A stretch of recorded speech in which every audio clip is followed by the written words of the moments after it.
It don't take much strength to pull a trigger, but try and get up every morning, day after day, and work for a living. Let's see him try that. Then we'll see who's the real tough guy. The working man is the tough guy. So hard, motherfuckers wanna find me.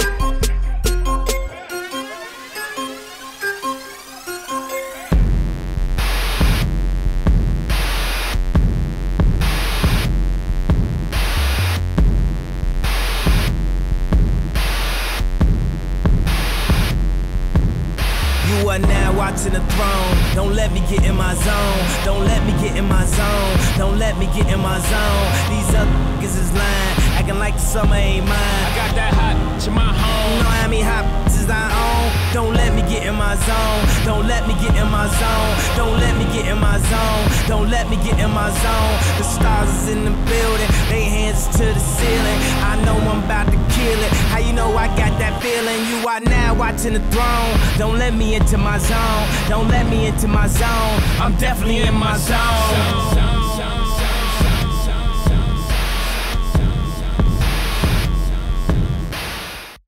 Hello and welcome to InBounds with the Raiders. I am Toni, Esther, and today we're here with Darrius Hayward-Bay. A little bit about Darrius. He is a native of Maryland, where he attended a private high school outside of Baltimore, Maryland, where he played as a wide receiver and outside linebacker. He then went on to the University of Maryland, where he was a two-time All-ACC player and helped his team to 3 bowl games. After his 3rd year at Maryland, he decided to leave and go to the NFL draft, where he was selected number 7 overall by the Oakland Raiders. Could you tell us a little bit about your position as a wide receiver with the Oakland Raiders? My position with the Oakland Raiders, playing wide out, you know, we do a lot of running, and doing a lot of running takes a lot out of you, but that's what we do. We catch the ball, and our job is to get in the end zone.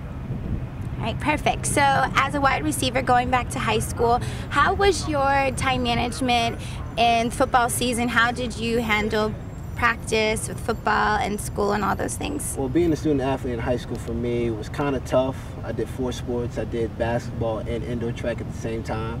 But it took a lot of time away from, you know, studying stuff, but I always had to find time after practice or late night to make sure I got my work done. You know, because school is the most important thing. I always wanted to be able to go on to college, and I was able to do that. All right, so you said you played other sports. So with each season, football, basketball, track, did you have to adjust different things as far as when you studied or when you... Yeah, definitely. I mean, if I ever had a free period in high school, in between classes, I would already start on some homework or study in between, because I knew that practice was going to be long that day, or we had a game later on that day, if it was basketball, track, or whatever the case may be. So I always make sure I got my work done. All right, so then when it comes to your senior year, I'm sure you had multiple offers to different schools. How did you decide that the University of Maryland is where you belonged? Well, you know, I went to visit a lot of different schools, but staying close to home, making sure my family could see me play was very important to me.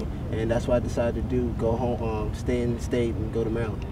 All right, so for other student athletes who are watching this and they might have multiple offers like you did, and they're trying to decide which school to go to, what are some key factors these students should look for when deciding what school? People need to understand, you know, if you're playing a sport, you know, you definitely want to go see the right coach and the guy who's going to guide you the right way, but making sure they have the academics right, making sure that they have the majors that you want to, you know, focus on later on in life, because that's, I mean, you only play sports for a small period of time in life. I mean, you'll probably be done at age 30, and you got to focus on, you know, the bigger part of life, and make sure you go to school that has the great academic standards.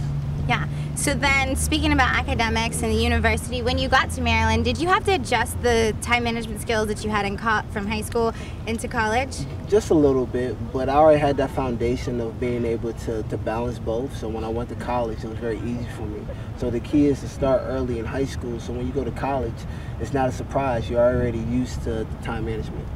All right, so as a student athlete, did you receive a lot of academic support? And for other student athletes in college right now, could you tell them how important it is to utilize those things that they receive? It is very important. I mean, when I went to the University of Maryland, they put me in study hall, and I had a tutor and all those things. But towards the end of my career in college, I didn't need those things, you know, so they took me out of study hall and everything. But I requested myself to stay in study hall and use the tutors, because I know myself, I would shy away from doing work if I didn't have those things. So it's all about knowing yourself and what are you capable of doing.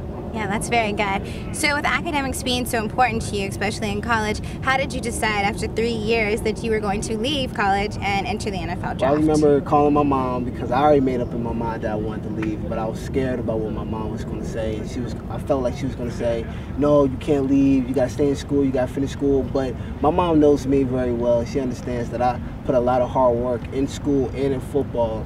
And leaving school was the right decision for me to do, but she always knew that I'll go back and finish. I mean, school's always going to be there, and that's definitely a plan for me in the future. So you do plan on going back and finishing your degree? Most definitely. I'm not going to go to school for all those years and not get a diploma.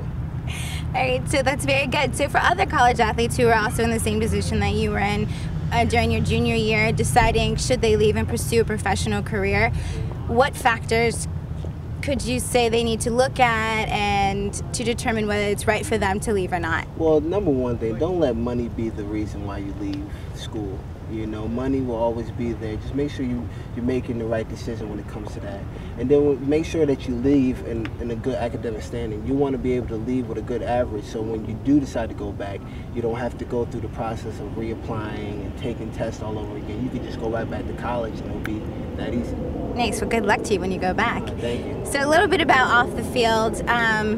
How important is it for you to remain physically active in the off season? Well, it's very important. I mean, this is my job. You know, like I said before, I do a lot of running. So during the off season, I go back home to Baltimore and work out with my trainer, and we work out 5 days a week, and we get it in. It's running. We do a lot of pool workouts. We do a lot of hills and trails. I don't like doing it, but to be a top athlete, you know, not only in what you do and the top athlete in the world, you got to stay in shape. Yeah. So then along with physical activity is a health component. Do you have a specific diet that you follow, or do you try to eliminate certain things from your diet? Well, recently I try to take out a lot more carbs. You know, carbs are something that at my age right now is holding me down. So I try to stay away from a lot of pasta and bread, you know, but definitely before a game might take some just to have some more energy. But you got to watch what you eat. Make sure you drink a lot of juice, a lot of Gatorade, water, stay away from soda.